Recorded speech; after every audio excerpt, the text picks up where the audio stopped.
సినిమాలకు టైటిల్స్ ను బట్టి ఆడియన్స్ కథను ఊహించేసుకుంటారు. ఇటీవల ఇరుముడి టైటిల్, టీజర్, సాంగ్స్ చూసి ఈ సినిమా చుట్టూ ఒక కథను ఊహించుకున్నారు ప్రేక్షకులు. అయ్యప్ప స్వామి భక్తుడి జీవితం అనుకున్నారు. శబరిమల యాత్ర నేపథ్యంలో సాగుతుంది అనుకున్నారు. కానీ దర్శకుడు తన కథను మరో మలుపు తిప్పాడు. ఆ విషయం ట్రైలర్ రిలీజ్ తర్వాత అర్థమైంది. ఇరుముడి ఈ టైటిల్ ని అనౌన్స్ చేసినప్పటి నుంచి ప్రత్యేకమైన అంచనాలు పెట్టుకున్నారు ప్రేక్షకులు. కానీ ఇరుముడి టైటిల్ కు తనదైన శైలిలో అర్థం వచ్చేలా సినిమాను తెరకెక్కించాడు దర్శకుడు శివ నిర్వాణ. ఇది తండ్రి కూతుళ్ల నేపథ్యంలో సాగే కథ.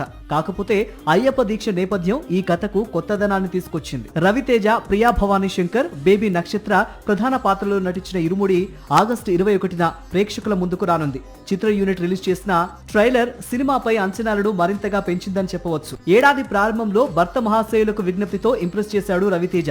ఇప్పుడు ఇరుముడి చిత్రంతో మళ్లీ ప్రేక్షకుల ముందుకు వస్తున్నాడు. మరోవైపు 2 ఏళ్ల తర్వాత మళ్లీ ఈ చిత్రంతో టాలీవుడ్ కు రీ ఎంట్రీ ఇస్తోంది హీరోయిన్ ప్రియా భవానీ శంకర్. మజిలీ తీసి బిగ్గెస్ట్ హిట్ కొట్టి టక్ జగదీష్, ఖుషీ చిత్రాలు తీసి నిరుత్సాహపరిచాడు శివ నిర్వాణ. ఈ దశలో ఇరుముడితో విజయం దర్శకుడి శివకు కీలకంగా మారింది.